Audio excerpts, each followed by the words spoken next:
This is it. This is your story. It all begins here.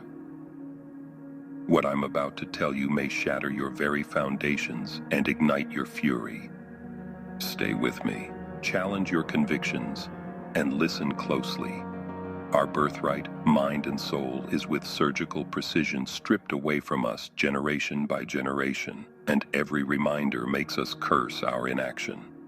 Life used to be such a precious gift that we cherished, but we no longer honor this gift. Instead, we live our lives through others who convincingly claim to know what life is. Your life, a journey already predetermined by standards to become a good servant. A servant whose sole purpose is to meet the expectations of others.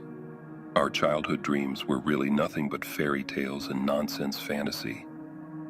To numb our pain, we embrace poisonous aids and destructive untruths. Cowardly, we seek scapegoats to justify our inaction and resistance to change. Take a look at yourself. This is you, but know that you are not solely to blame. Take another look. Think, when did it start? You don't know, but I will tell you, it was before your birth. Listen, the worst crime against humanity is the disruption of our continuum. Let me explain.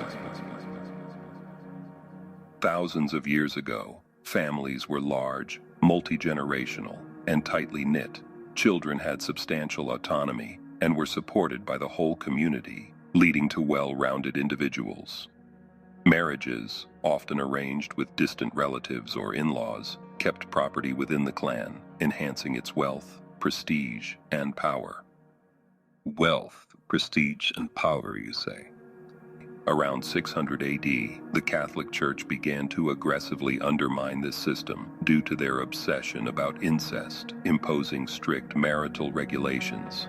Marrying even distantly related kin was banned, and breaking this rule could result in the loss of land and property, despite that distant relatives, such as sixth cousins, sharing only 0.01% DNA. This led to the fragmentation of extended families into the smaller units recognized today, fundamentally shifting societal values and priorities. The nuclear family was born. The nuclear family, which we greatly treasure and value, was originally a transition marked by anguish and social despair, orchestrated by the Catholic Church. Fast forward to the present day, the Catholic Church has minimal influence and finds itself grasping for straws to maintain a semblance of relevance. Now, there is a new player in town.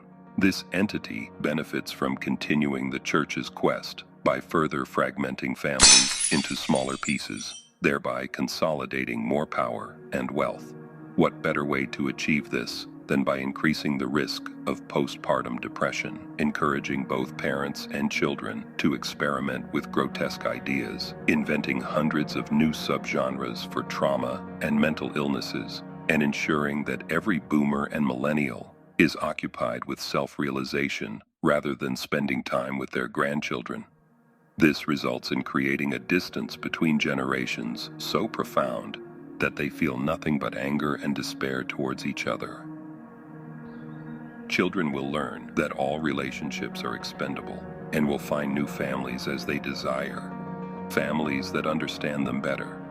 What could this entity possibly gain from further family estrangement?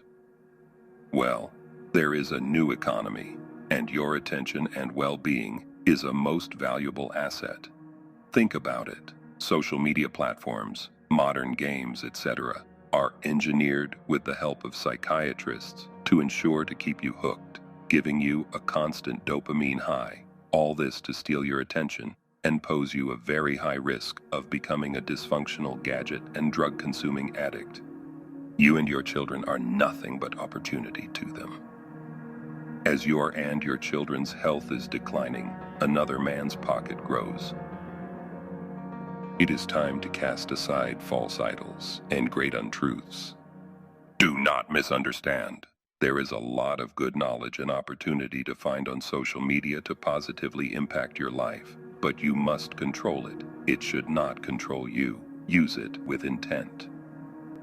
We must, for our children's sake, halt this vicious onslaught. We need to educate and improve ourselves and become role models. Together, we will radiate with an aura brighter than a million suns, blinding our enemies and keeping them off track. The continuum of humanity must be restored, guarded, and steadfastly maintained. Don't let them feast on your children. Otherwise, their endgame is within their grasp.